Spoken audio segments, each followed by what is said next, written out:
We are on our own. It is safer not to make decisions, to be passive, childish, and to take our cue from others. Making a decision always reveals something about you. Making a decision tells people who you are. And so, making a decision is essentially divulging a great secret. If your purpose in life is not to reveal who you are, then you will always remain undecided. Another reason for indecisiveness is the fear that we may have to give up something.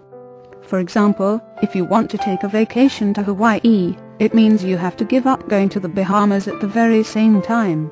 To choose one goal means you may have to give up others. If you decide on a certain way, it means you may have to give up other paths. It means you can't be everything, do everything, and have everything at the same time. It means you can't please everybody. When you make a choice, you run the risk of rejecting the values of certain people. They may see you as you really are, not the way they want you to be. In other words, not like them. So by doing nothing, you are able to retain the love and approval of different people whose values contradict each other, and your indecisiveness helps you to avoid trying to reconcile situations that can't possibly be reconciled. Everything in life is a choice. Everything in life is a matter of choice. There are only two things we have no choice about. We cannot avoid these two things, no matter how hard we try. The first is that we must die. Death is an absolute certainty. And the second thing we have no choice about is that we must live until we die. Now understand this: everything else in your life that you think you have to do, or are forced to do, is a choice. You and I do everything because we choose to do it. We can't change the fact that we are going to die, or that we must live until we die. But we can change anything else, because everything else is a choice. Look at all the areas of your life, and realize you do everything in your life because you choose to do it, not because you have to do it. Remember, the only two things you have no choice about is, you have to die, and you have to live until you die. Period. Look at where you are in your life right now. Where you are is where you want to be. Consciously or unconsciously, you have made a choice. If you want to go anywhere, you must first understand where you are right now. Many people lie to themselves about where they are, and they deny their situation in life. But it is absolutely essential that you acknowledge where you are before you can move on. Is your life working the way you want it to? Are you where you would like to be? Do you have the things that you would like to have? If the answer to any of these questions is no, then take a look at your payoff for being where you are. What pleasure do you get out of denying yourself? What pleasure do you get out of being unhappy? What pleasure do you get out of being uncomfortable and not belonging? What pleasure do you get out of thinking in terms of lack and limitation? It is important to remind yourself that everything that you do in life, whether it is positive or negative, is attached to a reward or a payoff. So look at your payoff.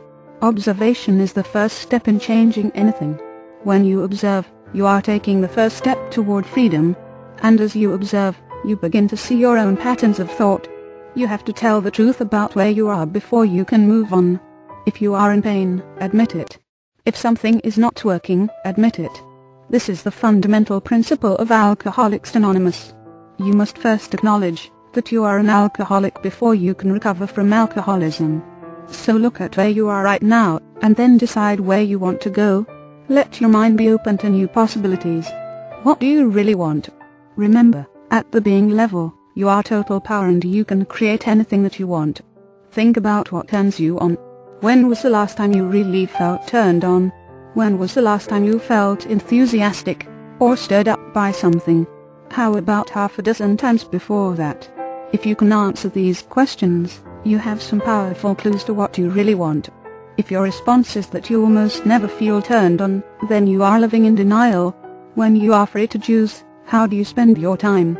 Is there some kind of activity that keeps you interested? Whatever reason you might give yourself for doing it, you have an important clue as to what you really want to do. On the other hand, if you find yourself in your free time, doing nothing but sleeping, daydreaming, or watching television, that is a pretty good sign that you've not allowed yourself to experience what you really want. If you were relieved of all practical considerations, including financial considerations, and if all the possibilities were open to you, what would be the first thing that you would do? What would be the next thing that you would do? What would you do with your life if this happened? This question can be fun, because it helps to make your fantasies conscious. Perhaps you even have a fantasy that keeps coming back. Take a look at those fantasies and choose something. You can always change it if you don't like it. You are only committed to it for as long as you want to be committed to it. So make a choice. Start creating what you want in your mind. Have the total experience in mind first. Feel that way, be that way, and imagine it happening just the way you want it to happen. Developing a plan of action. Goal setting is simply making choices. Goal setting is knowing where you want to go. Said another way, if you don't know where you want to go, you will probably end up someplace else. If we are not achieving what we are capable of achieving, it is because our goals are not clearly defined. Writing our own script means developing a definite workable plan designed to implement action. Your success will be determined largely by your plan of action. Writing your own script also means, quite literally, that your plan should be written down. The kinetic action of writing will further impress your subconscious.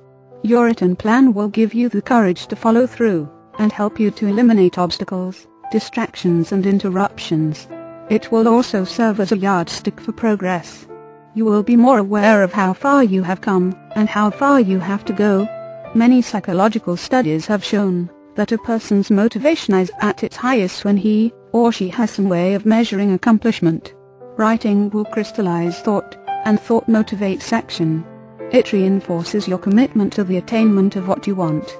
It will remind you of your objectives, and each time you review what you have written, you will be reminded of what you want, and why you want it.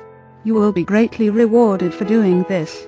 Also, you will conserve time and energy, because you will always know where you have been, where you are, and where you are going. And when obstacles get in your way, your written plan will help you to reevaluate and get back on track. Identity. The benefits. Freud said that goals cause frustration and anxiety, and was against the establishment of specific goals. Viktor Frankl, on the other hand, said that we cannot live without goals, because man's basic nature to be goal-oriented. As far as I am concerned, they were both right. The biggest mistake that people make is aiming too high, or accepting too much too soon. Now, I'm not saying that you can't have it all. I'm merely suggesting that if you are going to be a tennis champ, it might be a good idea to first learn how to hold the racket and hit the ball across the net. So goals are not promises, but commitments. They are not wishes, but visions. We do not hope our dreams are going to find us. We find them. Goals don't start in our brain. They start in our heart. We are not going to be committed to our goal 100% until we are clear in the benefits. This is probably the most important and significant step in goal setting. If you are working in a job, or you are in a relationship with someone, or if you are expending any effort in your life, and are not sure of the benefits you will obtain, you will have great difficulty maintaining the necessary enthusiasm, persistence, and dedication. When you are not sure of the benefits, it is very difficult to dedicate yourself to something. Goal setting helps you to specifically identify the benefits that you will receive from the efforts you expend. You will not be able to hold a high degree of commitment toward the accomplishment of anything unless you are absolutely clear in the benefits. As you progress in goal setting and begin handling harder and more complex projects, it is essential that you understand why you want to accomplish that specific goal. Psychology teaches there are only two reasons for any of us to do anything. One is to gain pleasure, benefit, and the other is to avoid loss. If you are clear in the benefits, you will be willing to pay the price. The critical difference between those who achieve their dreams and those who don't is desire. Rewards create desire. So spend a lot of time outlining benefits and rewards. A goal can be defined as something that has an inherent or built-in reward upon its achievement. If your goal has no inherent reward, you do not have a goal. If your written plan does not clearly set the benefits and the rewards that come upon the attainment of the goal, you will miss the most important ingredient: motivation to action. No reward, no action. You can solve any problem in life by saying what you want, the specific end result. Handling the obstacles. As soon as you say what you want, the first thing that you are going to experience is the feeling that it can't be done. I don't know how to do it. I don't know how it is going to work. I feel helpless. Who is going to help me? Where am I going to get the money? What if this doesn't work? What if I fail? This is your subconscious mind trying to protect you from an imaginary loss.